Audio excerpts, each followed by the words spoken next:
Guess who it is? Yeah, it's TSK. Mike's back. It's going to keep rocking like this for a bit. Maybe we'll get held back one day, but until then, this is the TSK in its current form. It's DC, it's not Rob, and it's Mike. Hey, look at that. I'll introduce everybody twice. We're coming back with you with Full Gear review. People on the internet are crazy calling it the greatest AEW show or the greatest pay-per-view of the year. I wouldn't go that far. It was very, very entertaining, though. But I gotta admit, dude, these fucking 4+ hour shows are killing me. I'm an old man. I fell asleep in the main, and I don't care who knows it. I don't care who knows it. It was a bit, but other than that, I enjoyed it thoroughly, up and down the card. I enjoyed it.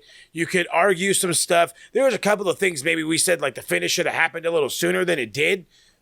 We'll get into those. But overall, before we jump into it piece by piece, thoughts on the show overall? I want to start with Mike. Tell me how you thought about it, Mike. I thought the show was solid from top to bottom. I wouldn't say it was the greatest pay-per-view ever. I thought it was an improvement from the last one. I think with what you get, you know what you're getting with Tony. You're going to get 13 matches. That's very Wrestle Kingdom-esque with how he books the card. But I thought for what we put together with the matches in itself and the trajectory on a lot of these matches, especially the AEW Women's Championship match with the right winner actually winning, thank you. I think that was one of the plus sides of the night. But everybody killed it. I mean, that's what you get with an AEW pay-per-view. I think just the only one critique is that Tony, it's so goddamn long. Like Mo said, he fell asleep at the main, doesn't care who knows it. I fell asleep through some of the middle of the card because we're older gentlemen, man. We actually want to be able to watch this, Tony. So come on, man. No, you're looking at me. I stayed awake through the whole damn thing. Good for you. So did I. Lord have mercy. All and right. Rob's the oldest one out of the bunch here. It's true. Rob's also a maniac, but that's a different story for a whole other day. This is also true. So, you know, we'll go with the maniac. You didn't fall asleep. I'm surprised nobody heard me snoring. But on the Discord where the boys were hanging, what did you think of the show overall? Well, I think you had your mic on mute, so hey, you know that's probably a good thing. I got lucky. But I thought it was good. I enjoyed the many blood. A lot of blood. Yeah, there's a lot. I think this definitely made up for the last couple of pay-per-views with the lack of blood. But I thought it was a very well put together show. I know one thing we like to talk about here is the opener, and yes. I thought this opener really set the pace for the show. This was a fantastic opener. Agreed. DC, before we get going. You all know I'm kind of the cynical asshole of the bunch. I will shit on a lot of things. No way. Hey, I can admit it. Honestly, I think I'll agree that this, I wouldn't say best of the year. No. But it's damn near close. It gave you the feels. Top to bottom, it was very, very good. Mike, Rob, I think I was pretty close with prediction-wise. Yeah, you actually were very close. Like, I think we all were. There was a couple ones that we got wrong, but I think we all came pretty close with our predictions, and we were all happy with the result of the main, which I know we'll get to, but also the heel turn that wasn't the heel turn. The women's title match. And the heel turn that wasn't the heel turn with Hook that we'll get to. Which everyone kind of saw coming, but whatever. That's exactly why. The way Mike explained it was perfect. The heel turn that wasn't a heel turn. I thought it was a very enjoyable show. Even if you're not a regular AEW viewer, this show had something for you. Oh, yeah. You know, if you're someone that doesn't regularly watch, but yet you know who Mark Briscoe was, like... You know, enjoyed. I know one of the criticisms is AEW doesn't really tell stories, and maybe in the past that was an issue. But how many fucking stories do we have coming out of this show? It's up to Tony to capitalize on that. Fully agreed, and I think with World's End coming pretty quick before the end of December. Hopefully we'll get all the answers to those stories. Some of these stories kind of been like prolonged, and we'll get into it. But I think that this, we got all the feels, we got all the proper feels. As DC said, it had something for everybody. And then we got another impromptu opener one of these, oh, it's going so long, we got to pull the WCW, our change pyro whole thing. I don't hate it. Again, just like I used to say all the time on the retro, it's fucking distracting. And then at the same time, my curious brain goes all kinds of ways when I'm like, you're telling me all these grown men aren't being like, holy crap, look at all those fireworks over there. No, they're actually focused on their job. Like my attention span would not, just absolutely would not. So Mo, we like to see things get blown up. We like pyro, we like fire, we like explosions. I'm sure every single one of us does. And if I'm in the ring, you know, and I'm trying to kick some dude's ass, and I see pyro going off, I'm gonna stop and look and see what's going on. I'm gonna stop and look at the sparklers. I'm sure the other dude is too, and I think you can all agree with that. Probably gonna get an Okada drop kick in the back of the head, but it was worth it. Hey, it was worth it. It was pretty colors. We got to see boom booms. The boom booms. I like that one. Boom. All right. We actually the impromptu was the CMLL Trios titles. El Sky, the team of Mystico, Mascara Dorada, and Neon, versus the Don Callis family of one of its many forms, with the Continental Champion Kazuchika Okada, the IWGP World Heavyweight Champion Konosuke Takeshita, and the somehow never aging Hechicero, with of course Don Callis ringside, all the side. This guy is up and down the show. You might as well just put him in commentary at this point. I kind of love his banter. And as I said, we get the whole pyro because it starts in the middle of or I should say at the end of the pre-show. We get the middle of the pyro. It actually starts the show. Very luchador. There was the, I forgot what happened to get Okada knocked outside, but he's out there and he just doesn't give a shit. You can tell he doesn't care. They're panning down to him. He's just slowly recovering while Takeshi's getting his ass beat. Long story short, El Sky team, as they called him, retained. When I saw this match originally, even put onto the pre-show, I thought there was no way they were going to crown Takeshi and Okada with their beef that they have right now, because I have a funny feeling that at World's End, they're finally that beef's finally going to come to a head, which is going to lead directly into Wrestle Kingdom, which is exactly what I've been calling for the last 3.5 months.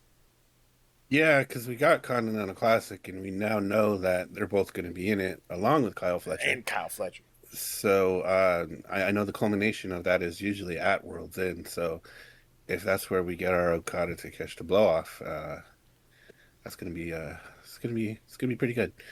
And then just to roll right into Wrestle Kingdom, you know, Okada's got Yorusuji, and Takeshi's got Yorusuji, and Okada's got Tanahashi. Mm-hmm. And that's what you get is a nice little recipe, and just the story of Okada and Takeshi not getting along, because we're always looking for that blow up between the two. I think you have someone who was such a young boy at the time and who's really grown into his own, and then you have the legendary Kazuchika Okada, you know what he can do. So I think that's probably the best story of what we're getting out of this and the Continental Classic. Like, that was it for me. Just to see this trios match and to see the dynamic with Okada and Takeshita really amplifies it up for where we go from December into January. And Hechicero's just trying to get a trios title, man.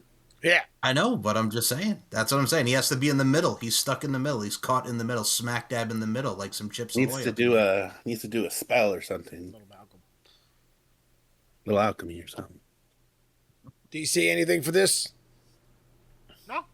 No. Yeah, I think everyone's saying, oh, they just need to, split up Okada and do the whole thing now. No. Let it cook, baby. Yeah, it's cooking fine. Let it cook. Do it right. Like, you criticize WWE when they, kind of do it too soon. Mm-hmm. And in the past, I think Tony probably would have done it on this show. Maybe. But possibly. Now, do it right. Let it cook. World's End, I'm sure you could do something. But don't rush it. Let that baby cook. Let that cook. stew simmer. I was gonna say you can't rush the good barbecue. Can't rush good barbecue. Oh no. Speaking of things you can't rush, this wasn't rushed. I'm gonna start out by saying I did not expect this to be as good as it was, but it was awesome. Darby Allin versus Pac, the true opener to the show, if you will. Absolute hell of a match. Darby Allin, the video before we got into the match was Darby was all taped up because, this guy loves to be on fire because he's still freaking cold from Mount Everest. So they got the whole table spot where he was down in the tables and he's all mummied up. Comes out, but he's still pretty mummied up. He's got his arm all nice and taped up, his chest, around his midsection, which later on in the match actually gets exposed, and you see like the actual burns. Like they're not. It's like, hey, this isn't kayfabe. This isn't like in WWE. Like, oh, you take the bandages off. This guy's perfectly healthy. Like, no, this fucking dude is burnt the fuck up. And what does Pac do? Because he's the absolute bastard. I called my local police department to put out an assault for this man. Because he didn't step on the burned arm of Darby Allin. No. He didn't attack it. No. He gave it the worst kind of, like, the worst thing you could give any man, an Indian burn. Jesus. A grown man gave another grown man an Indian burn on his second degree filled burned arm. And he's just with no remorse. No remorse. Just a sheer bastard. What a bastard. My goodness. I was shocked and appalled. I've never seen an assault in such a way. They fight all over the place. It was this the amount of German suplexes that Darby Allin got hit with was far too many. And they were absolutely brutal. Every single freaking one of them was brutal. But it's Darby Allin. This guy just refuses to die. Absolutely refuses to quit. But what's going to make him quit? A second guy to pay attention to. Because he's not going to quit, but he's going to be fucking distracted. And he gets absolutely distracted by fucking Wheeler Yuta. And what was it? I forgot what he got hit with. And then he gets it. The bat. That's right, the bat. Because thank you for reminding me, because I wanted to point out that even Bryce was like, hold on, wait a minute. How the fuck did you get knocked out? Because he counts 1, 2, and then he kind of stops, and then he counted 3, which I love that added to the suspense, which makes Bryce even more my favorite ref ever. But it's the chicanery. It's the same thing I think we talked about on the last pay-per-view, and the last pay-per-view, and the last pay-per-view.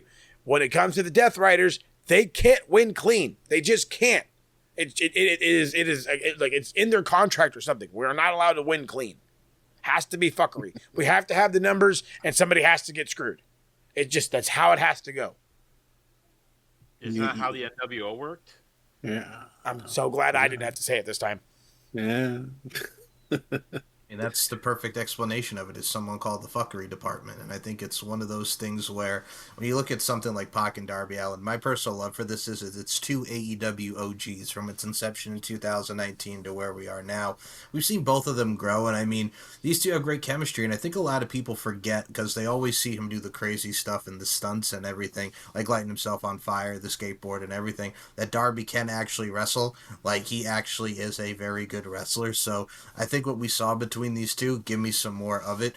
But yeah, watching that whole thing just made me smile, just to see just 2 AEW OGs, and just to see the intensity that we know Pac has had for years and what Darby can do. So like stuff like that just really makes you get great to see as a professional wrestling fan, and just as a lover of all elite wrestling, so to speak. So it gives you in the feels, like we mentioned. I think the one thing that kind of set this match apart was the fact that it was a wrestling match at first. Yes. Like we do expect the crazy shit from Darby. But a lot of these guys that can do this crazy shit can actually wrestle. And, Darby does have an amateur background, state champion and all that good stuff. And it was nice to see that on display for a change. And, here's hoping that we do see more of that, because, there are those of us that do enjoy the crazy shit, but those of us do enjoy the wrestling aspect of it too. And I think Pac was the perfect opponent for that. Absolutely. D, what you got? I can find no issue with this. I think it prolongs the story in the right way. Yeah. It's not like another feud that they have where it's been ended like 35,000 times and they won't let it die. High bloodline. not. I'm referring to specific AEW storyline. Oh, well, I was going to say High Bloodline anyway, but okay.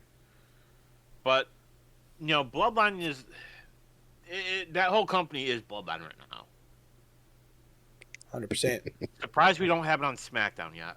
Yeah. I mean, technically, in a way, we do. Just wait. Give it But Bloodline. I digress. Smackline. Smackline. I'm so happy that Pac is getting a chance to shine now. And we've all known since WWE that, like, the dude has it. Yeah. There was a him reason a why he chance was to run NXT with the champ and ball. all that other fun stuff. Right. And I think the appearance change seems to have done him some look good. It was kind of hard to get used to at first because all I see is filthy Pac Lawler, and after a while it's just like, okay, I think this works. I know he's trying out a couple things. He came out in a singlet once. He came out in the pants yesterday. It's working for him. Good on that. It worked better than when Pepsi Phil came out in long tights. Oh, yeah. True. Very true. Very true. That just was a no. There's just a no. I want to be mean and be like, this match was just a no. It was a piss break match. Go get your beers, go get your nachos, whatever. It was entertaining, but it really just didn't matter. The fatal four-way, or as I say, it's a four-way women's tag for a winner gets a stipulation for their semifinal tournament. It made no sense.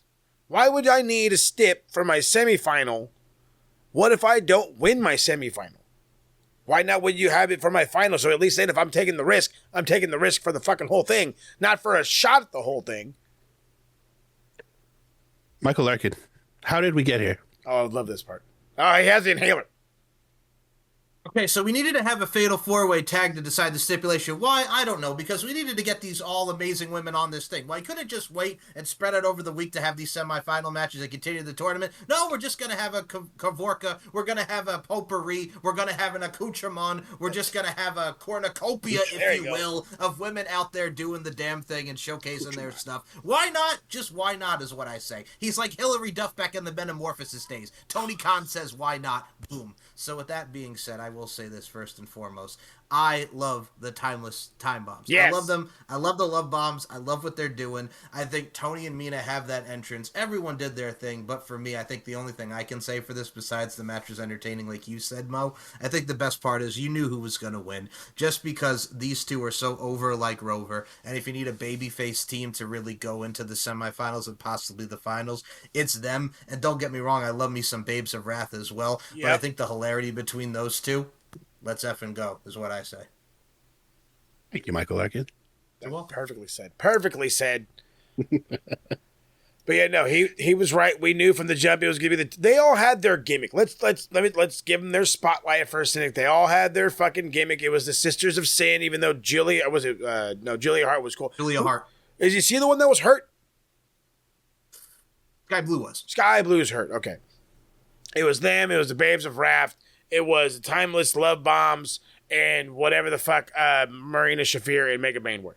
Which wait, what do we call her, Rob? What is it? The what was it? The God of Death Riders. We were trying to figure out a name for this team because they don't have a name for this team. So we ran through a couple. The Megasis Riders, the God. Megasis Riders, yeah. The gods. The Death Riding Gods. Death Riding Gods. Something to do with the problem solver gimmick. Yeah. Oh, Mother's God. Milk. Mother's Milk. Whatever the hell Megan Bane does. Goodness gracious.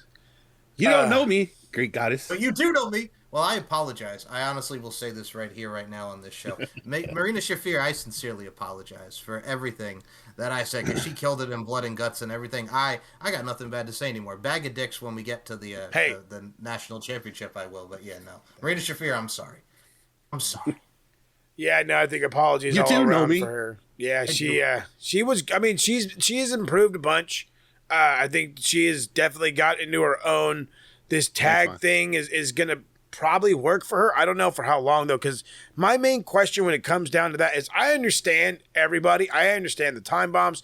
I understand Babes Rap. I understand the fucking Sisters of Sin. what the fuck was Megan Bayne and why? What are we doing with her? Like, what is her gimmick? What is? I don't even know. Please, Mike, for the love of God. Hand for this one. Okay, I don't need the inhaler for this one. So Megan Bayne needed a tag team partner because Penelope Ford is hurt with her elbow, I saw that, shoulder, or whatnot. So they had Marina Shafir come in and say, I'll do that. So we're going to just have, and we never really explained it from the jump. And that was my overall frustration with Megan Bayne, because yes, she's the Megasis, but we never explained what that was. She just came in, she was silent. Yeah. And then all of a sudden she's with Penelope. Yeah, and then she's with Penelope Ford, and then she's immediately going for the women's championship, and then she's back here with Penelope Ford, and then she's all of a sudden with FTR, and they're the top gods, which just no. And then now we're back to this with her and Marina Shafir, which I get because she needed a substitute partner, but she's just there. And for someone with her size and her stature and her presence, they have something there, but Tony doesn't know what the hell to do with it. Again, I perfectly fucking said, because I get it. She's supposed to be this big star. She has this aura. She has this, she has this, that. But then she like lost, and then nothing. And then just absolutely nothing. And you can't blame Toni Storm for her losing. Toni Storm was on this fucking reign where she was going to beat everybody anyway. And then the shocker, Chris Statlander, we're going off on a whole rant. But again, I have no idea what the fuck Megan Bayne is going to be. I'm still like worried about like, well, where the fuck is Deonna Purrazzo? Like, we know she's over. We know she could get shit happening. Why isn't she in the mix? I mean, there is a women's mid-card title that's fucking being held hostage right now. Held hostage? That's another subject for probably later Camille? in the show. Fuck, she got scared away by fucking dumb shit Monet. She's like, I'm not listening to this little bitch no more. American Gladiators. There you go. Oh, yes. I think the best way to sum it up, like to just go back to Megan Bayne quickly now that it's on my mind, it's kind of like Vance Munson and Hitch. You know, get in, get out, clear your head. Tony was thinking of it as like a quickie experience, so to speak, when he tried to do that experiment back all the way at Dynasty. So now we're back with this. So we had a quickie, and now she's just going to be pushed to the side. We had a quickie. And who doesn't love a good quickie? Hey. Who doesn't love a good quickie? Vance Munson style. Get in, get out, clear my head. Love it. Timeless Time Bombs take on the win. They get the stip. God only knows what the stip will be. We'll figure that out when we get there. Something wild. Speaking of something wild, Brodito versus FTR for the AEW World Tag Team Championships. I said it as it was happening. My expectations for this match are high. Why? Look who's in it. Is it going to meet it? Probably not. Sorry, I lied. I thought it was everything it was supposed to be. And we even got the Stokely gets no hose chant. I love it, by the way, which I love Nigel fucking just acknowledging like everything that the crowd does. I absolutely love Nigel on commentary. He is the fucking man and a half. But this match was great. It was FTR of old. They were in there trying to work against the numbers, trying to they wanted to simplify it. They wanted to have Bandito on his own. They wanted to take out Brody King as soon as they could. And it ended up being that Brody King took himself out because there was a spot where I guess Stokely was supposed to catch him. A man who gets no hose, he's not going to catch a fucking cold. And you want him to catch 300-plus pound fucking Brody King. That wasn't going to happen. Going probably 40 miles an hour off the ropes. Just... That's a whole bunch of hell no. Just bananas, absolutely fucking bananas. But Bandito has always been an absolute warrior, and no matter the situation, tag team title, a Ring of Honor world title, he is always the last guy you want, like the last guy to go down. He will do everything in his power but lose, and they continuously try hitting him with like the Shatter Machine. They're trying to hit him with the Shatter Machine. They try to hit him with the the Doomsday Device, and they hit the Doomsday Device, and they flips it, and Bandito gets a pin, and it's like, what? Just end it right there. Like, sorry, FTR, you lost, dude. Fuck off. This would have been a perfect ending, but no, had to kick out of it. We extended it a little farther to the point where, and this is the only part of this match that truly irked me, truly got under my skin because I'm still mad about it the next day. Dax gets hit with the 21 Plex. He's down. Cash comes in to start beating on Bandito because it's a 2-on-1 advantage. He gets him up in the air, Dax does. Cash does. Immediately, Cash is is up. No sell in the 21 plex. Absolutely no sells it at all. Fucking hits. They hit the fucking Shatter Machine. They win it. Now they're the 3-time AEW Tag Team Champions. You didn't need to go that far. Like, you didn't need to kick out of that. You could have made it fucking prolonged. You guys could have stood up and fight. You could have did something to make it look a little bit more realistic. Instead of him no selling, again, not only one half for the former tag champs at this point, but the Ring of Honor World Champions finisher. You have this guy no sell the shit out of it to hit their finish just so they can win and look cool. Like, call me the stickler, but that one took the fucking wind out of the sails for me. Overall, though, I still really enjoyed it. I figured Brodito's run was long enough. It's time to get FTR on the gimmick, and they did. And then with what happened later on in the show, I'm almost positive that the Young Bucks are going to be back in the mix soon. We'll get there when we get there, though. Thoughts on this one? Is FTR the right move? Did we just ruin Brodito? That's the question the internet wants to know. I thought the match was good in itself. I mean, these two have great chemistry, and it's FTR and Brodito. But like I said on this latest Deep Into the Heart of Wrestling, and I'll say this to you, Mo, and everybody on this fine program, I think the team for them to lose to, and much as I want to see Young Bucks and FTR go at it again, I think the team for them to lose to is because for the first time in their career, they can hold these tag team championships for when Adam Copeland, and Christian come back, we're going to get the rematch, and then they win the tag titles. Just for nostalgia, and just for the fact that they can say they're the AEW Tag Team Champions. Terrible, but I get it. Yeah. Terrible, but I get it.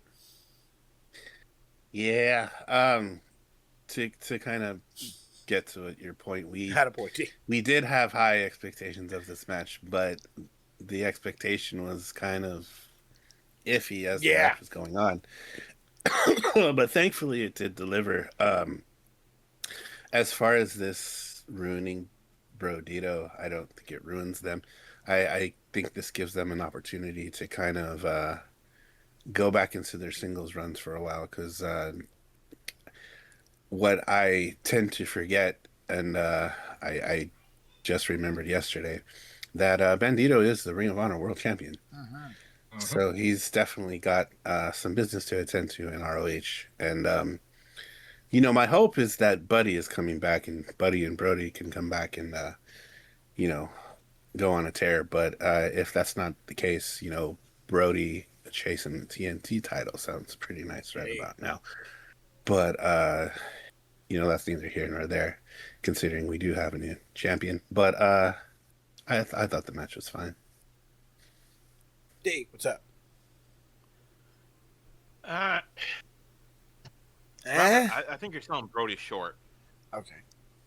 I mean, I think I would have him,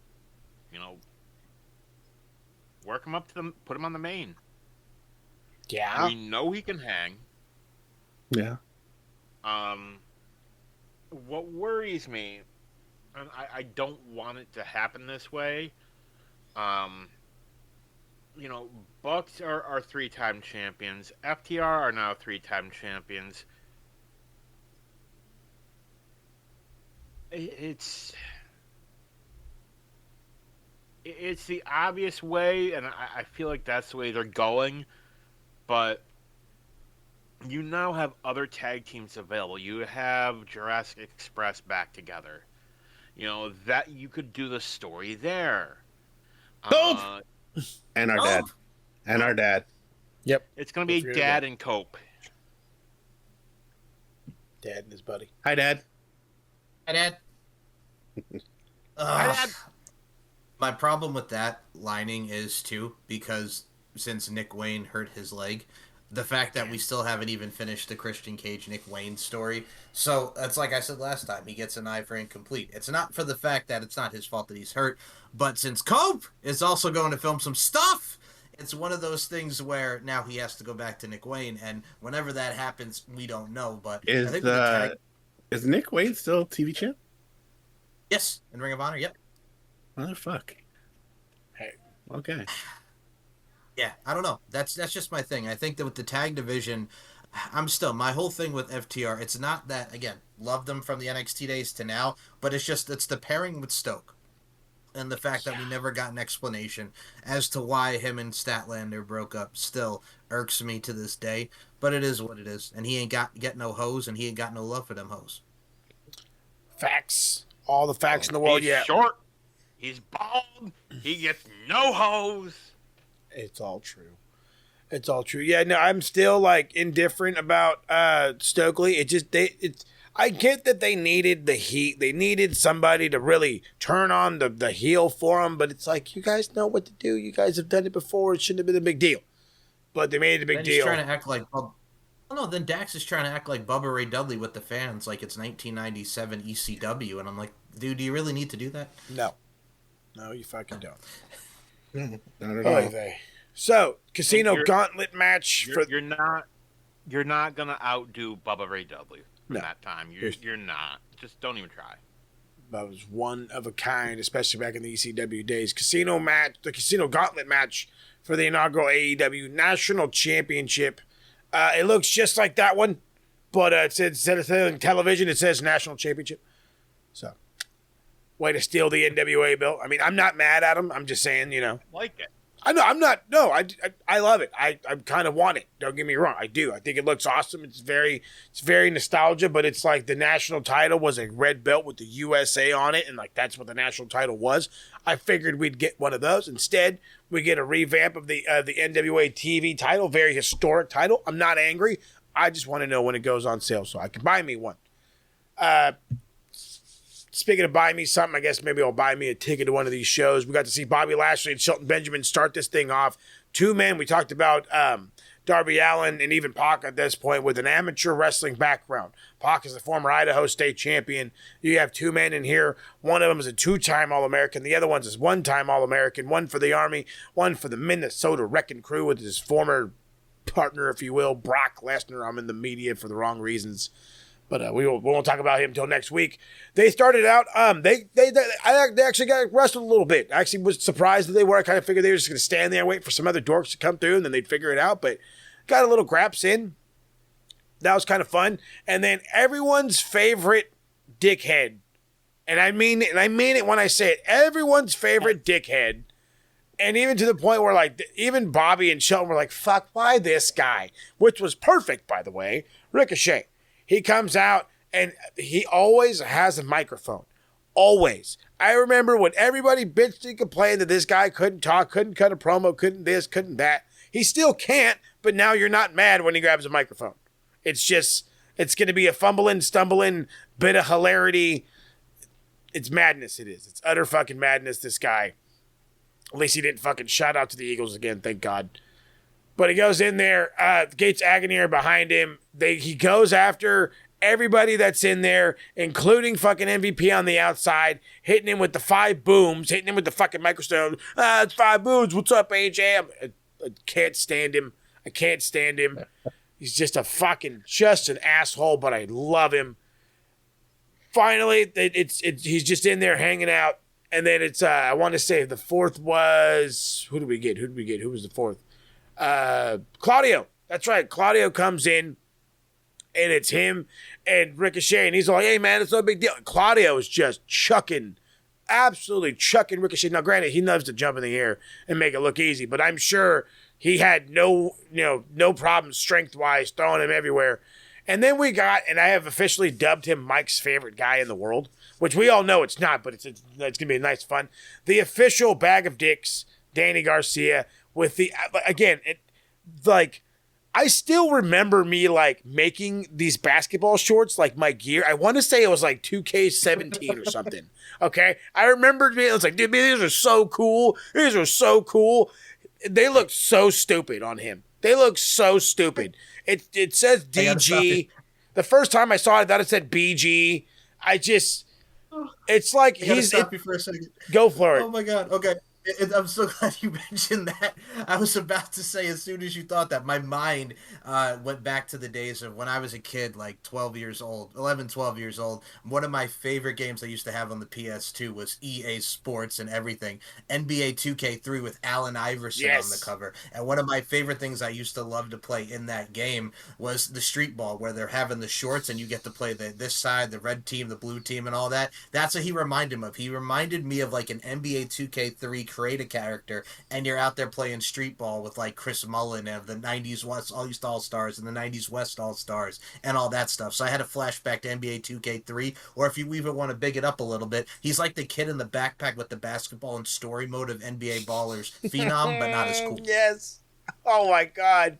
The flashbacks are coming full storm. I love it. Midway, baby. Midway, let's go. Come Oh on my now. goodness MC gracious. Supernatural, let's do it. Daniel Garcia is officially in our brains for all the wrong reasons. I was begging for somebody cool to show up, and of course, the coolest cat in the room shows up, Orange Cassidy. I was like, you know what? Crown him. It didn't happen. We ended up getting Wheeler Yuta comes out. Then it was Kevin Knight, Roderick Strong, Speedball Mark Davis, then Speedball Mark Bailey. Then, to absolutely everybody's surprise, Daddy Magic Matt Menard comes out, and he has this fucking stare down with Mr. Bag of Dicks. And I never wanted somebody to be like legitimately punched in the face by a guy I don't ever see on television in my whole life. I'm like, please, Matt, murder this fella.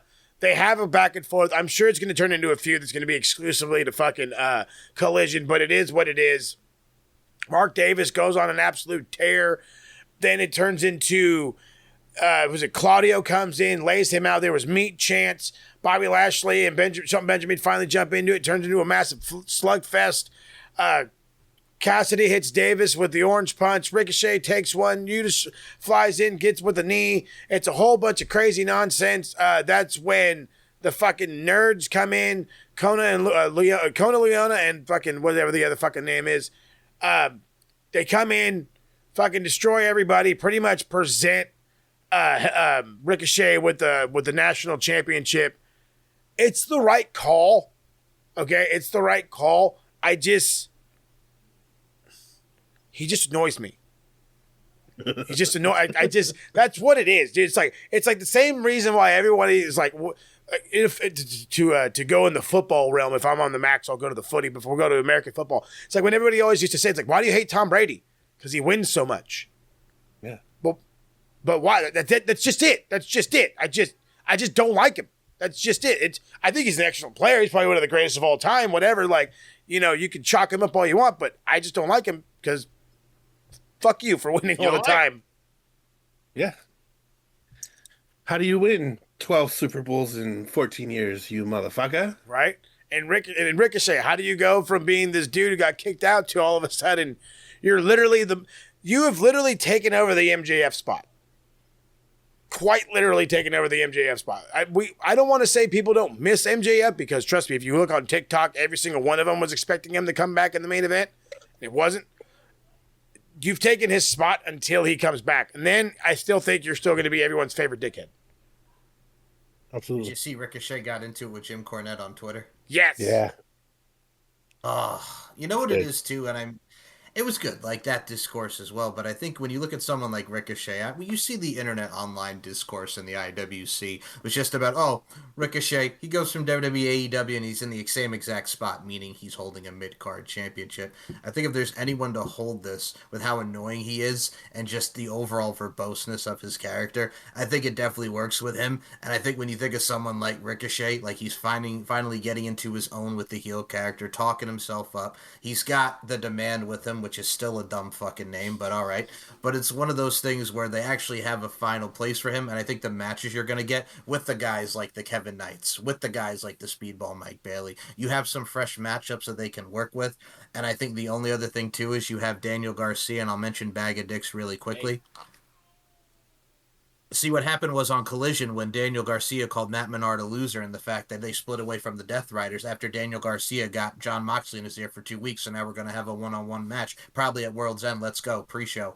It's one of those things where I look at it from a stance as well. There's so many moving parts in that match. The match was good, but if you had to have a decisive winner, you got to go Ricochet. And dare I add... This fucking guy. DC, was there anyone else that could win this? Well, if you're not going to bring MJF in, because he always appears at these casino gauntlet things, Yeah. You want somebody. Same concept as with Jericho being the first AEW World Title. You want to have an established name for your first champion. For the tag titles, wasn't the first one Kenny and No, it's SCU. or was it SCU? SCU. Look at how far they went. TNT, Cody. Okay. It made sense. That belt is perfect though. I like it. I'm a big fan of it. I know the NWA national title was like the same design, but I think it was like the background is here where it was like red. It was like a cream colored. Yeah. Yeah. But it was a red strap with a US on it. It was a fucking gold US. That's what the national title used to be. That's what it is now. Yeah. They also use that one. Anyway, I like the new one. I'm with you. Can't wait for it to go on sale. It works.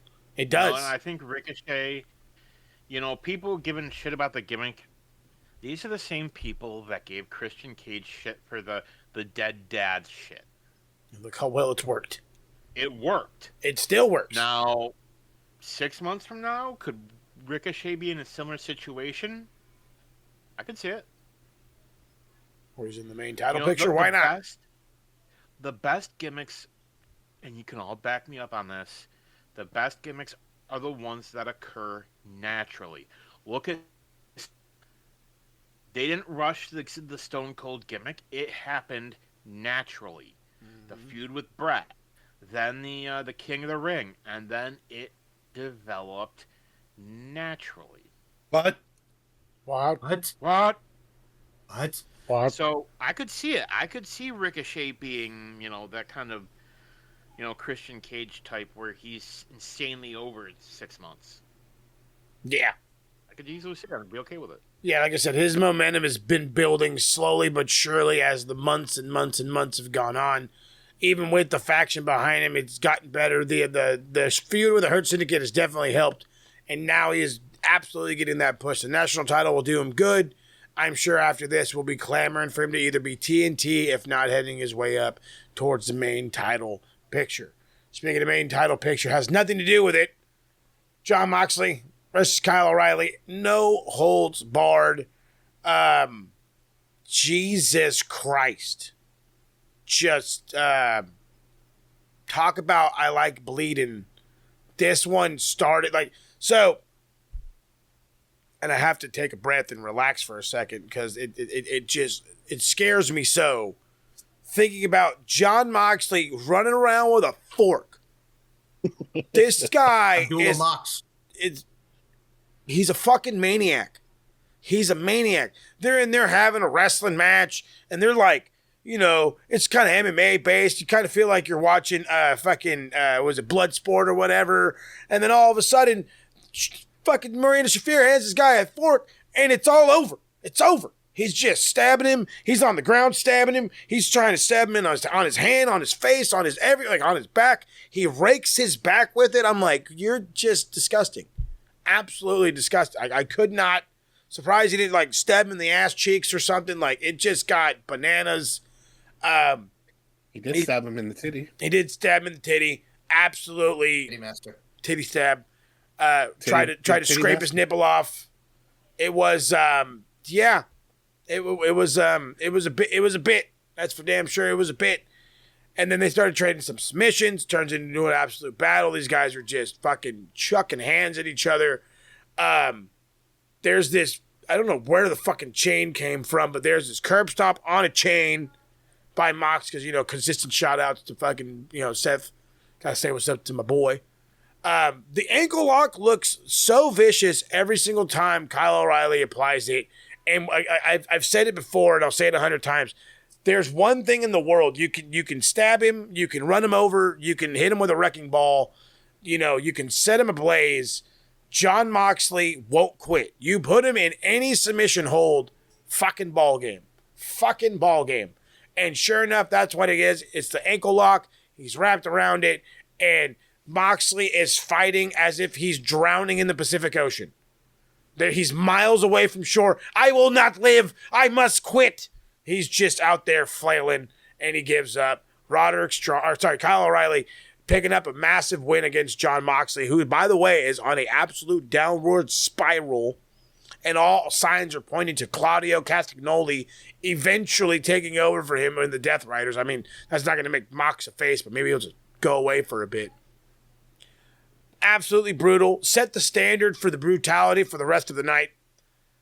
Kyle O'Reilly is finally, how long has this guy been here? Almost 2 years, about 2 years. He's finally being used in the proper limelight. 3 years. 3? Oh, fucking hell. You made it worse. Finally being used proper. Hopefully we can do something more with him. With a Continental Classic, throw him in there. With, the TNT title being open and one of his conglomerate buddies, have just a fun match. Even if he doesn't win it, just continue to put Kyle in positive lighting. It is necessary. 100% agree. And, you saw the start of that in NXT before he left. Oh, yeah. So there was potential with it. And the fact that we're finally kind of getting around to it. I know that he was doing the Red Dragon thing for a minute now, and he's got this Paragon thing going on. But Kyle O'Reilly is definitely a solid individual for a good singles run. And I'm here for it. All day. So do it. Do it. Party and Cola, do it. To go off of Rob's point, I mean, you look at it 4 years ago, like he's having that match with Finn Balor at TakeOver for the NXT Championship. That was an absolute banger. And then, he's we're going towards the NXT 2.0 era, and then he's teaming with Von Wagner. And then he gets turned heel on by Von Wagner. And then he has the steel cage match, with Von Wagner. And then he comes to AEW, and then, they form the stuff with Adam Cole and, of course, Bobby Fish and everything that goes into that. But I think with him, I think he's finally coming to his own with the conglomeration. It's like, okay, I can do the comedy stuff, I can have some fun with my boys, but I'm also this badass wrestler who does have the MMA style, the technician side, and it really does work well and gel well with Mox, who knows his spot, knows how to have that chemistry with him, but also being a crazy motherfucker, but not from Jacksonville. So it's one of those things where I think these two clashed very well, and I think it's well overdue to finally have Kyle in an echelon position where you could show who Kyle O'Reilly actually is. Bingo. I know that you mentioned NXT 2.0. He was on an absolute tear prior to that. Vince and Kevin Dunn get their claws in NXT because that was right around the time that Triple H got sick. Yeah. Imagine by now, I got to think of Triple H. Who knows? Maybe a lot of people that we have in AEW wouldn't be there. Maybe we'd have Kyle O'Reilly as a world champion. I think he could do it. And let's not forget, who ended Adam Cole's last Ring of Honor world title reign? Kyle O'Reilly. O'Reilly. He's been a world champion before. Yeah, he was NXT champ. He's Cool Kyle. Cool Kyle. Remember Cool Kyle? His Cool NXT Kyle was cool. tag title playing that guitar. He's the man. I need him to win a title just to bring that back. Just one time. Oh yeah, I'm sure he will. Trust me. Give it some. That's what I'm saying. Give it some time. You're putting him in the proper light. Let's go into the new year and start using some new-ish faces in the mix. And Kyle O'Reilly absolutely needs to be one of them. Speaking of new faces in a different limelight, Kyle Fletcher should 100% be in the main event picture after this match that he had with Mark Briscoe in no disqualifications for the TNT Championship. It is a rematch from All Out. Or was it All Out? Right? It's the sixth time they wrestled each other, so I think it was that All Out. But yeah, wrestled. This was the sixth time that they wrestled each other. Guys have fucking consistently been on, and we don't talk about that. We don't do stories. My ass. AEW does the same story each and every week. I'm just kidding. No, but they do like to prolong some stuff, especially if it works. And this one, it worked. You just really couldn't let Mark idea die. Like, you know what I mean? They had to extend it by giving him by telling him if you lose, you got to join the Don Callis family, which I think the second you heard that, you already knew that there was no way he was going to lose. You're like, Mark Briscoe and the Don Callis, like, no thanks. It just doesn't work. It's just not going to gel. I don't like it, let alone want it. So don't make it happen. This match goes in, and it's exactly what you expect to be by Kyle Fletcher, taking advantage of it, being hard-hitting, the faster, stronger, younger competitor goes in there, and then we start getting violent. Then we start getting crazy. There is, first off, I want to know who bought the little ladder? Who bought the little ladder? Because, like, that thing is was the coolest / most dangerous / most used object in the whole fucking match. And I'm talking about more than they used the ring. That thing was fucking beyond use. It was falling apart. Kept talking about its sharp edges and having somebody get fucking cut in half on it. And it was bananas. They're fighting all over the place. The ladder's involved. They have the tape. They're getting tables involved. There's a barbed wire table that they fucking tease. Then it's the infamous screwdriver, the thing that took out Kenny Omega, the thing that caused the massive issues and broke up everything. Kyle went bad guy because of it. The Will Ospreay got fucking screwdrivered. The whole shabiggity. And bless his heart, Mark Briscoe. Bless his heart. When Moxley goes to stab you with a fork, he's got the majority of the shit covered up. You might get a little forking, but not too much forking. Kyle said, I don't give a fuck. I'm stabbing you with a screwdriver. You cool? Well, no, man. Nah, fuck it. And he just went in there, and there was a couple of them that absolutely made me cringe. Just utterly cringe. Just by he's trying to fucking stab him. And then, of course, to prove it or to show how fucking dangerous it is, he stabs the turnbuckle.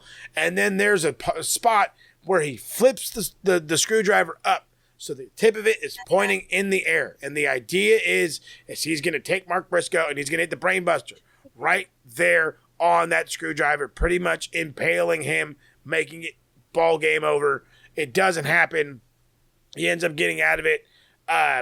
There goes Briscoe hits the razor's edge into the barbed wire table, hits the J Driller, gets the 1, 2, 3. The place goes absolutely fucking bananas. There's a "You Deserve It" chant. Mark Briscoe is the new TNT champion, dethroning Kyle Fletcher, the proto star, who is now in the Continental Classic and absolutely should be mentioned in the world title picture pretty much as soon as Samoa Joe loses it, my guess, in the next couple of months. Mark Briscoe, the right guy to win. Anything to add on this one? And, of course, Mark Briscoe getting his own custom TNT title, which they haven't done that in a while. Yes. Good job. I kind of dig it. Yeah, it looks awesome. It's pretty cool, actually. It looks great. It's real nice. I think when you look at it, it kind of reminds me of reminiscent of when Mark Briscoe won his first ever singles title in Ring of Honor with the TV title. And I mean, I look at it from a stance like this, man. If there's anybody to do it, it's Mark. I mean, he's been working his butt off since coming to AEW, finally getting that stance of prominence for Jay. For the boy, I think that's the stuff you need. And it really, Kyle, like you mentioned, to the AEW picture. I mean, we saw what he could do with the Hangman. And I would like for him and Kenny Omega to finally wrestle and have that match that we didn't get ever since he got the brainbuster through the table. And I'm going to say it here, and I've said it multiple times. If you bake me a diverticulitis cake, you and I are no longer friends. But it's one of those things where I'm really looking forward to seeing what Mark Briscoe's reign brings, and it's well-deserved, and it's very apropos. Agreed. Absolutely agreed. And I see Mike pay the cat tax. Yes, the cat is with me. Thank you. Love it. All right, now the random stars of the show, the cats. They used to rule the world, you know. Just saying. Yes, cats they did. like That's true. Cats like the butter, don't you know? Had to do it. Bobby's World Take Me Back one time. Speaking of taking me back, Kenny Omega, Jurassic Express, and the Tarzan Boys song. I fucking love that song. I'm not going to lie. It pops up on Pandora. I will sing it. Versus Josh Alexander and the Young Bucks for $1 million. There's no way that was $1 million in cash. That's way too much. That is not enough. That's too much money. It's fake money. I say this each and every fucking pay-per-view that the Young Bucks are on and wrestle in. Everything they've been doing, even on Dynamite, is PWG. They are no longer the Young Bucks trying to work their own creative style in AEW or follow anything that they may have done in New Japan. No. It's everything we want to do that we would do in PWG. We're going to have some fun. We're going to do 100,000 spots, and people are going to think it's awesome. And you know what? It does. And it works each and every week. We think it's awesome every single time. It's fantastic. I love the Wheel of Fortune video. It spins and it stops on bankrupt, and then it switches to $1 million, and I was like, oh, that thing's fucking cheating. But they go out, and it's exactly what I'm talking about. It's this fucking PWG-style match. There's an immediate stolen tag by Alexander because he wants to get into the mix. Craziness everywhere. Kenny's delivering Snapdragons. I don't know how in the hell. I don't remember, or maybe I was just turned to the side. Or how the fuck did Josh Alexander start bleeding? Anybody know? I don't think any of us know. No. No. Brian actually called that out. He's just like, how did that happen? Commentary even missed it. So okay. I'm glad I'm not the only one, because I'm like, I swear to God, I didn't see anything that caused him to bleed. There was no big spots. I didn't see him look like he gigged anywhere. It just was like, what the fuck happened? But whatever, maybe it's fortuitous. It didn't really help that much. It just was whatever. It just, motherfucker was bleeding. There's double doomsday device on where the Bucks ended up landing on their feet, deliver a super kick, hitting Alexander off the apron, one-winged angel. Absolute craziness. Jack Perry tries to backslide Mac, but ends up getting hit with the BTE trigger, and the Bucks pick up the win and are now $1 million richer. Hooray! But it's the aftermath that matters about this one. Yes, they won, and out comes the Don Callis family. Mark Davis, Hechicero, Rocky Romero, everyone's out there. They got all the money. I love that they went for the money. For like the fucking ref went over there, or it was Knox went over there, grabbed all the money. I was like, God damn, dude, do they owe you some money? Like, you fucking grabbed those bags quick, big dog. He brought him into the ring with a quickness. Got that out of the way, and immediately Don's like, hey, yeah, dude, just, come on, let's go talk business, figure out how we're gonna split this thing. And as they're doing that, Nick is the first one to keep looking back. And he keeps looking back. Why are you guys beating up Kenny? Don't worry about it. They go up 4 or 5 more steps. Now fucking Matt's like, oh, no, why are you guys beating up Kenny? Come on, don't fucking worry about it. We got money to talk about. They get to the top of the ramp where this has already taken like 4 minutes. Like, Kenny has been getting his ass beat by now. You know what I'm saying? Like, it's like if you think about Pulp Fiction, bro, by the time you got in there, they were already done. You know what I'm saying? They were already done. There's nothing you could have did for the man. There's nothing. And by the time it dawns on them to say, fuck the money, I want to save my friend, fucking Kenny's been beat to shit. Matt throws the money down. They head to the fucking to the ring to go save him. They clear the ring up. They save him for nothing. For nothing, because you go in for a handshake and Kenny tells him to fuck off, as he absolutely should. And, well, now the Bucks are babyface, but Kenny hates them, so the Elite still isn't fully there. But something tells me they're on their way. So, I guess my first question to you guys is, what do you think Don Callis is going to do with all that money? And more members. Yes. Get more members of the Don Callis family. Yes. So many of them. Buy some hosts for Stokely Hathaway. There you go. Help a brother out. I think he's going to quote his inner college Dr. Evil and Austin Powers and Goldmember. Hey, everybody, I'm number 1. I think maybe we'll get one of those even. But no, I think with that... Don is probably going to buy more Bronze Tanner, because that boy was orange. Orange he was. Very much so. Jaundice looking Big League motherfucker. Orange. Big League Orange. But no, I think that's the thing. I think we're definitely going to get more. I mean, I'm excited to see the Elite back together. I think we all enjoyed the Elite, but we'll see. I think it's the right call, because I think we've kind of over-exasperated the fact of the Young Bucks and the Don Callis family and the whole Kenny Omega thing, so we're back to where we need to be at square one, and who doesn't love a great reunion? So you put the Jurassic Express back together, now you put the Elite back together, here we are. Here we be. Rob, do you see anything to add? Solid match. Great outcome. Looking forward to the aftermath. Because we need the elite. The elite is needed. Fix the trios division. Yeah, seriously. You motherfucker. You motherfuckers. You motherfucker.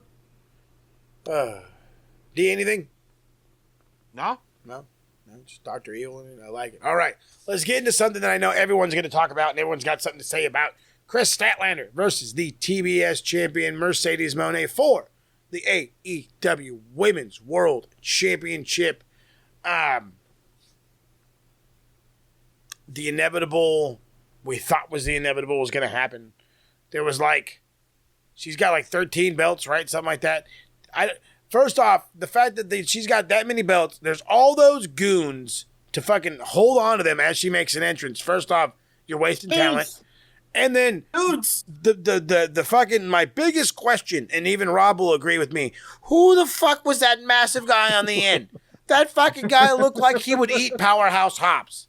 He was huge. This guy was fucking shamantic.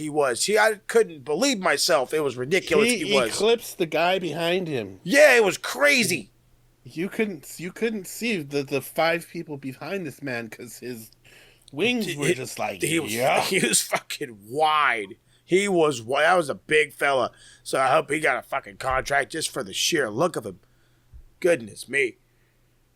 Anyway, to get to the match, there's one style of match where Mercedes Moné works in so fucking well, I hate to admit it. It's not blood and guts, that's for sure. It's the big man match. God.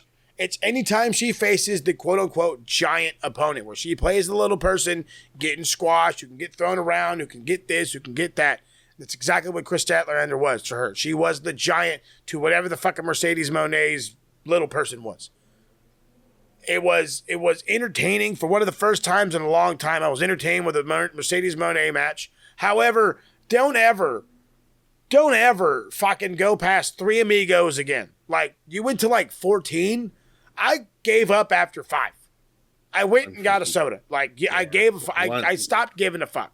Which means if I stopped giving a fuck, so I guess so. 1 per belt. Well, don't ever do it again. That's too many amigos. Exactly. Way too many amigos. Your circle is too big. Too big. Goodness. Goes back and forth a little bit longer. There's the avalanche rib breaker. It was a massive shout out to my man Dean Malenko. I had to bring that one up. That's fucking dude. It took me back to a Nitro episode that one did. Statlander wants to hit the Saturday Night Fever. There's a counter.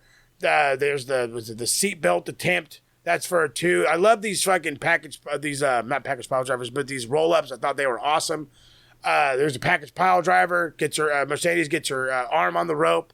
Statlander avoids a head scissors takedown, hits Saturday Night Fever, picks up the win, remains the AEW World's Women's Champion, which I don't think anybody really thought was going to happen. We knew there was a percentage because there's that old saying that anything is possible, but maybe not with Mercedes Moné in the room. And shockingly, anything is possible. Mercedes loses. She can't win the big one. Should now be the fall of Moné. Should she start relinquishing all these fucking belts to eventually clear herself up to win said big one? Yes. There it is. For the love of God, please. Yes. I think the best way to have it, she's only had 2 losses within AEW. And this match, if you really look at it, it's a year in the making because it's a rematch from last year's Full Gear. Statlander was the right one to go over Mercedes. She's one of the most popular baby faces right now, even from her inception, from just being the alien to where she is now in AEW. I will rep her. She's a fellow Long Islander, as I do this here. It's one of those things, too, man. Like Mercedes Moné, and like Mo says, you hate to say it, but, when she's going against opponents that are bigger in size and stature, she really shines and goes right through everything that she does from the work rate wise. And I look at it from a stance like this. It's great to see Statlander win, but the one question that we have is then what the hell's next for her? Who the hell's she going to feud with after this? So we're going to see where that trajectory goes. Maybe we'll do something with her and Willow. Who knows? But either way, I think the right call was for Mercedes to take her 2nd ever L in AEW. So, I'm just happy Statlander won. I was very optimistic about it, and my optimism paid in the 4th. So, yeah, that's all I got to say about that. What? So, I'll say it. right person Yes. won. Absolutely, the right person won. I think what you do with Mercedes is you have her go on a losing streak. Just What? lose belt after belt after belt. And then you eventually work it to a face turn and not go up against Statlander again. Like, that story's done for a while. Officially. Whoever beats her needs to be a heel, and then you bring in Mercedes as, she can look at, like, hey, I went about this a totally wrong way. Turn her face, get that vindication storyline going. I've already got one name in mind for the Women's Championship to dethrone Chris Statlander. And it's Mercedes Monet's tag partner from the women's he's gonna say Marina tournament. Shafir. No, Athena. Huh? Writing's on the wall, baby. She looked an absolute massive threat. There's no reason for you not to go down that road right fucking now. If there's one person who can dominate that Statlander and make it look believable, it's Athena. By the way, she manhandled Toni Storm, and somehow Toni Storm came up with the win. So, trust me, that's got to be next in line. Title. Hey, why not? Fuck it. I think that'd be great. And then, worst case scenario, you fucking have a tournament in Ring of Honor to help all the other ladies in the background of AEW. Tournaments Tom help. doesn't have to answer that dumbass question again, because last year he was on the friggin' media scrum, or would have been one of the media calls. Someone asked him, so what's the plan for Athena? She's constantly in Ring of Honor. We hardly ever see her on the main with AEW. And he goes, I would love to have Athena on the main roster. And it's like, bro, you own Ring of Honor. What the fuck are you talking about? You could make that happen. It's your company. I think he forgets that. Yeah. I really do, I don't honest to think God, think he forgets it. I literally just turned Tony Khan into the old man from SpongeBob. I love the young people. I love Athena. So yeah, we'll see what happens. But hey. 100%. Okay, main event time. I thought steel cage meant nobody gets in. Not in AEW. Hangman Adam Page versus Samoa Joe for the Men's World Championship. Talk about fucking bleeding. Fucking bleeding.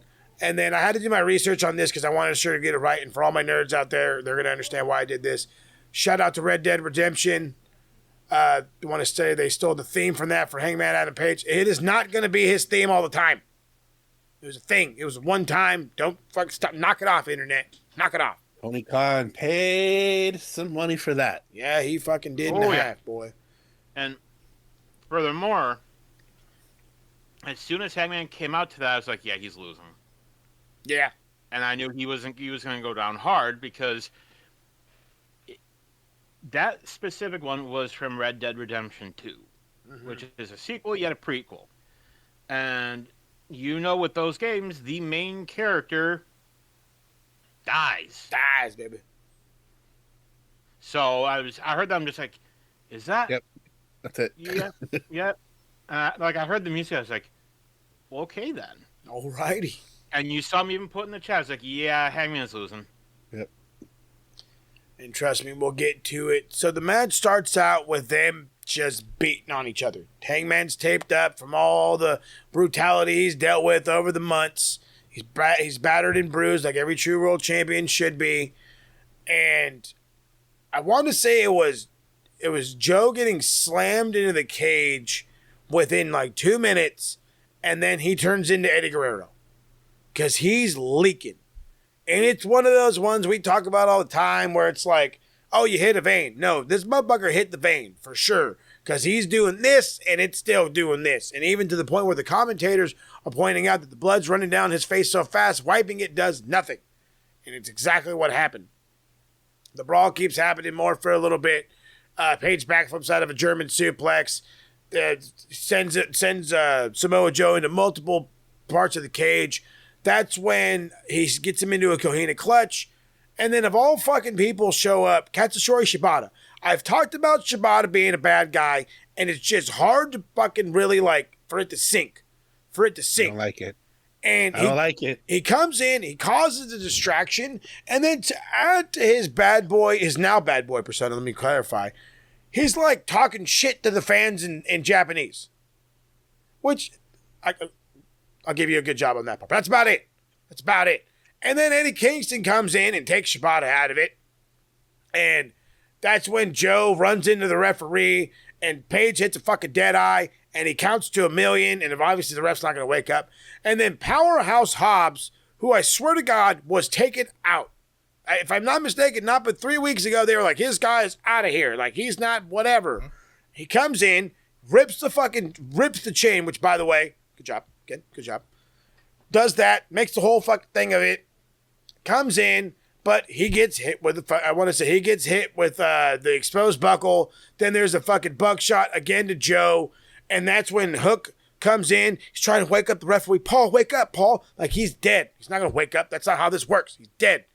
And then he goes over, and it's the heel turn that wasn't a heel turn because we already knew where he was. He just stops, and he does like the fucking cartoon villain. I'm not going to do something bad. And then he does. And it was like, the reaction from the fucking commentators was great, calling him a son of a bitch. I thought it was awesome. I can't wait for fucking Taz to come back and be like, all right, Tony, what the hell are you talking about my son now? So that happened. He grabs the world title, cracks him with it, fucking reveals the stupid op shirt. There's the muscle buster on said belt, picks up the 1, 2, 3 while still bleeding his fucking heart away. It's it. The cage rises. Like 9 other fucking nerds with op shirts on. I'm like, so now the ops and the Death Riders are like the NWO? They've got so many fucking members, you don't even know who 90% of them are? Sweet. Thanks for the heads up, AEW. Appreciate it. So the cage goes up, and I don't know if this was meant to happen, but the way it happened was kind of funky, but then it gets to it anyway. The lights go out, then they come back on, then they go out again. And when they go out again, on the Tron, you see a house burning. And if you kind of understood, if you followed the show long enough, not our show, but the AEW, you'll know that it's the childhood house of Swerve that Hangman's burned down. And out comes Prince Nana, who does his line early, then does it again. And now Swerve has another theme, which, again, I'm sure he worked with the rapper for this one as well. Which, he did. After like the second time of me watching this. Wu-Tang Clan, actually. That's right. There it is. Wu-Tang Clan. Shout out to the Woos. When I seen this like 7 or 8 times already on TikTok, I was like, you know what? I kind of already like it. I already like it. You know what I mean? It'll grow on you with a quickness. It's not going to be anywhere near as good as his other one, but trust me, the way he's as over as he is, he'll get that over. He comes out, and I'm talking about like massive dudes. One guy blocking out another guy, you know what I mean? Looked like he ate Powerhouse Hobbs. The internet has been saying it, and I'm stealing it today. Swerve ate Swerve, because I don't know what the fuck. This guy, every single time, every time he goes away, he comes back bigger. I still think of Swerve Strickland as Killshot, as this little skinny dude, you know what I mean? He's kind of muscular, he's kind of not, super agile as fuck. And now this is grown-ass man, Swerve Strickland, looking a good probably 270. Out there looking 270, massive size, massive fella. And Joe's all telling all the guys, get out of the way, let him come through, as he's continuously bleeding and somehow not passing out from all the blood loss. And then, I love Swerve, by the way, because he has full access to like go hit Joe or go save Hangman. He looks at the first dude on the left and just fucking levels him. Takes out all the guys, allows the ops to get away. Hangman wakes up at the last possible second to save Swerve. They're staring down Joe as the show goes off the air. Now it's one of those things of, does Hangman get a rematch? Does Swerve get his shot? Are we going to finagle with this a little bit, turn it into fucking multiple tag matches for no fucking reason? Or are we going to get to the goddamn point? First and foremost, there is a very small group of folk in the wrestling community, mainly on TikTok, goddamn TikTok, who are actually upset about the Samoa Joe win, who say there was no reason for Samoa Joe to win. I have every reason to agree with it. However, what a better way to make a return and set up for a nice overhaul into 2026 than to have the heelest heel that you have right now, not named fucking MJF or even who was the other, our favorite dickhead. You have Samoa Joe. Thank you. You have Samoa Joe. And now you can have him hang on to it for about as long as, 3-4 months. Worst case scenario, probably loses it about March, about April, around WrestleMania time, where you can make the big splash at the same time as WrestleMania. So again, it makes sense. Swerve looks like he's the man. If not, it'll be like Hangman or, maybe it'll be Kenny. You never know. This leaves it open for a shit ton of possibilities. A shit ton. But the upside is that Swerve is back. There is a little bit of different color paint on the overall picture in AEW with all the title changes, and I don't see it as I don't see it as a hindrance. I just don't see it as a hindrance. I see it as a new chapter leading in to the new chapter in 2026.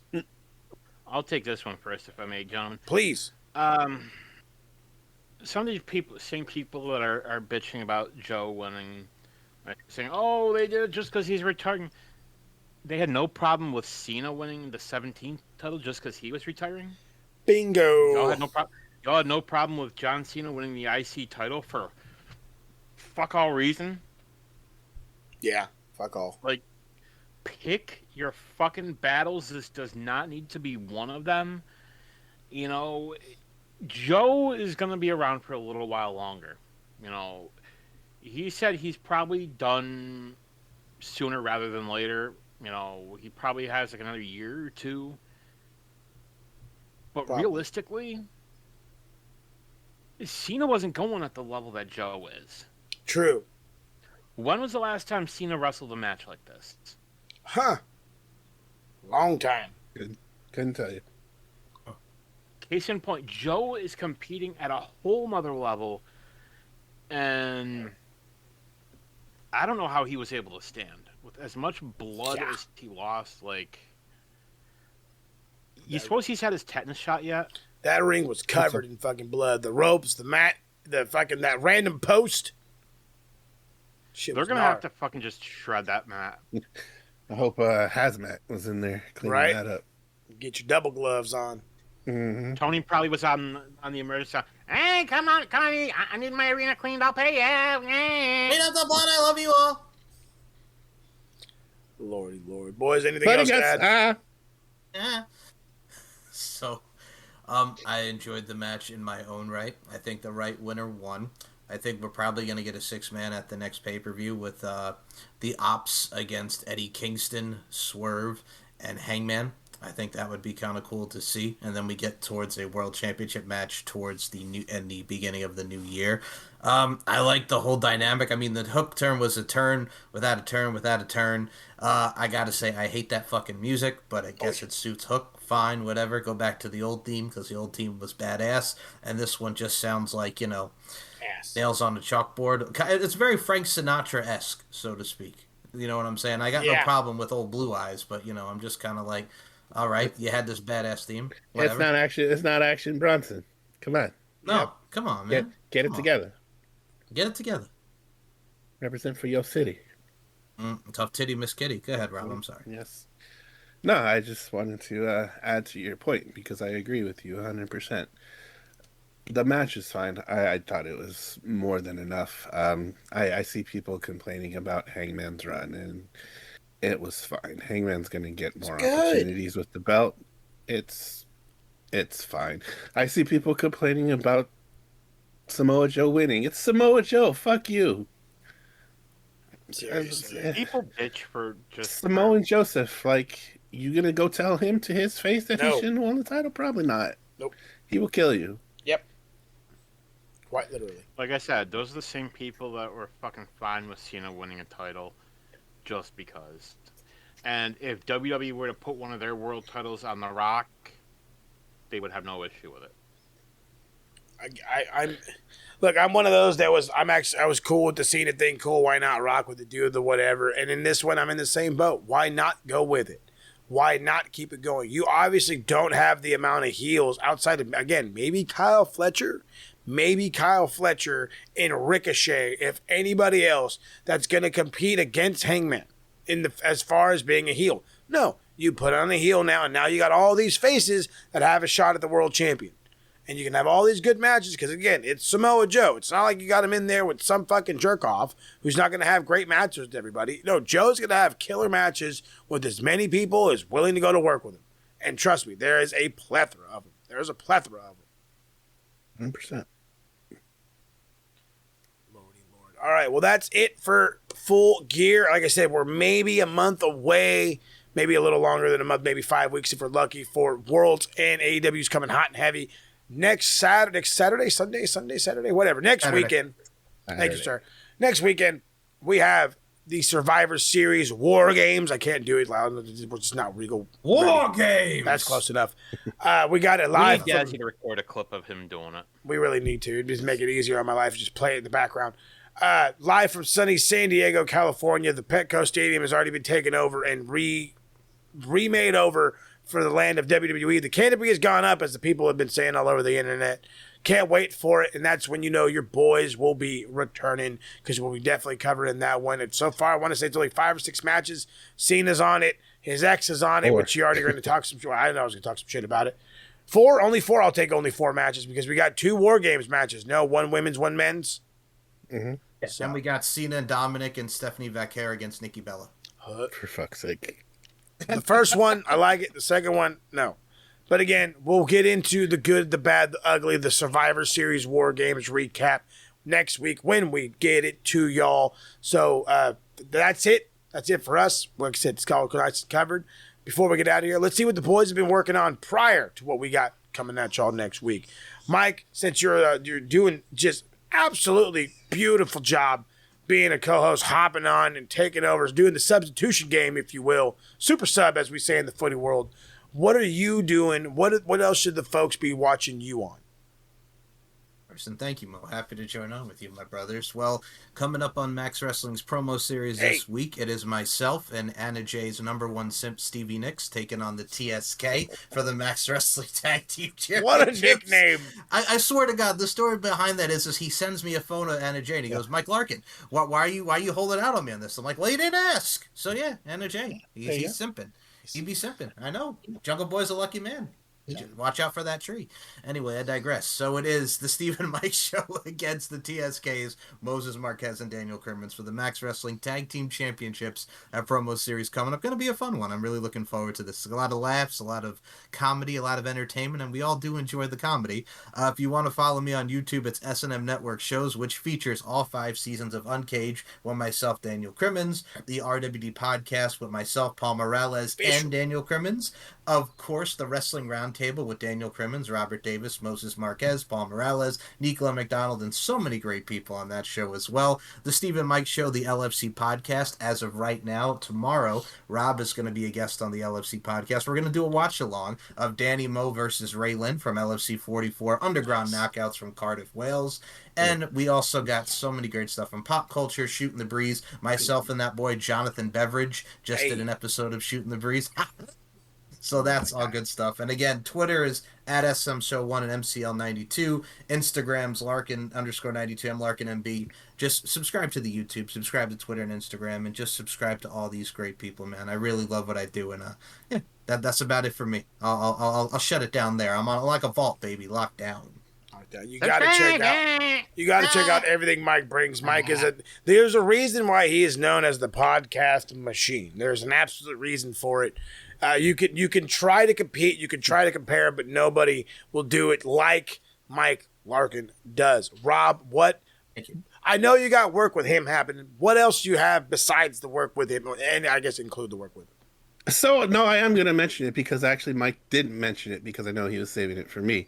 So, Deep Into the Heart of Wrestling, Linktree/BlackHeartsEBD3. You'll find all of our social media, Linktree, TikTok, while we still have it. We got another strike, but we fought goddamn Bugatti, man. That goddamn Bugatti, man. We fought it and we won. So, TikTok can still go fuck themselves. But you can follow us there. We're actually planning on doing a recap of Survivor Series. We have a watch-along of Masahiro Chono and China from their match in New Japan that should be out in the next couple of weeks. So we've been going pretty hard over there at Deep Into the Heart of Wrestling. I think we we're up to our 30th show this year, so we've been cranking them out, and we got a lot going on. So the Linktree/Blackhearts EBD3. This week on the Max Wrestling thing we do over there, I got a match. It's going to be me and Jonathan Beveridge for the international title, as far as for the now dubbed international championship. Yes, sir. Yeah. So we're going to be doing that thing. If you like promos, go check out Max. They're over there doing some really cool stuff. As far as non-podcasting stuff, if you like what you enjoy here, because I'm going to plug it here, we do have a Linktree/TSK all MF and day. That MFN stands for motherfucking, just in case you didn't know, now you know. So go follow us there. We got all of our social media links there too. We even got a TikTok that has no strikes. No strikes. We don't post a lot there yet, but that'll change soon. So outside of all this podcast stuff, I've got some music going on. I just recently released a solo project called Ragaby. If you like sad boy ambient music, definitely go check that out. Just released a new single on Friday called Sideways Halo. We got a new single coming next month called Shadows in the Rear View. Got a full album coming in January. So if you like to sit in a dark corner and cry, I've got some music for you to listen to. So go follow me there. If you want to keep up with anything that I'm doing, Linktree/Hey, I'm Rob. Hey, he's Rob, and his songs will make you cry. DC, what you got? It just dropped yesterday. Whoop. Yesterday. Yeet. And got another one dropping tomorrow night, possibly Tuesday. Nope. Got a lot in the chamber there. I wrote a theme for Dan, so go listen to that too. Do it. Yeah, that'll be coming in. Not the most recent one, but the one that should be getting uploaded this week. I got Dazzy Lee working on a intro video, so I'll have that at some point. Mm-hmm. Yeah, got some fun stuff coming. Lots of fun. Also, I will also like to say thank you, because Daniel also put up the Pile Driver pun that we did. So thank you for having me as a guest, Dan. So thank you as well, sir. Got more coming up. My next topic that I'm going to be kind of addressing should be a good one. The AEW video game, what went wrong with it? Everything. A whole lot. Hey, everything. Start to begin. Yeah, that's a clip note. Pretty much everything.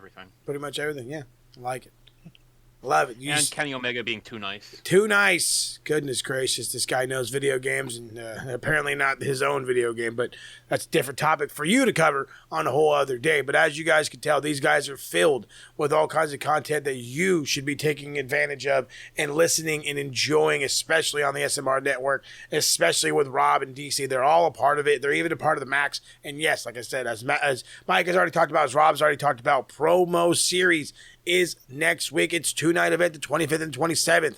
It goes down with a winner stays on gauntlet, something Mike knows a little bit too much about back in the old trivia days. The fucking still holds a record for the longest trivia title, man, in the game, over 1,000 days, if I'm not mistaken. It starts with Teddy P defending against me. He's going against Blade Rodriguez, and then, of course, the mystery third person. The tag team titles are on the line. It is the Steve and Mike Show versus the TSK. It just might go the distance. This one's going to be fun. A whole lot of it. Anticipation is high on both sides. And then, yes, I couldn't make it. I could not surpass it. The miracle didn't happen. The rematch in Bilbao does not go down between me and my man, as they call him, Jonathan Beveridge. But however, it will go down by the man who went undefeated in the Butcher Block, Robert Davis, against the man who almost went undefeated in the A Block, and Jonathan Beer. It goes down for the now introduced, duly named International Championship, which means it must be defended over international waters, which is going to be a bit tricky. It's going to be a bit tricky, but we will wait to see how that one goes. It's a heavy hitter versus a numerous time world champion. I don't know who to pick. I can pick my brother right here. I can pick my brother from the other side of the pond. Either way, I could be wrong. I could be right. But at the end of the day, you will be right, because you are following Max Wrestling and the TSK right here on the TSK All MF and Day YouTube page. Make sure you hit that like and subscribe button before you dip. And again, we will see y'all next week with the War Games recap. And then, of course, whatever else the boys will do. So we'll catch y'all then. To Sweetum. Happy Thanksgiving. And if Jay Simps, I ain't no good. Happy Thanksgiving. Oops. From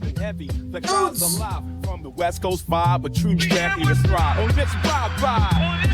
TNT on the mic for that best in pride vibe. In the spotlight shining bright, watch us steal the show. Let that make sense to me. Then to our moment, we won't hesitate.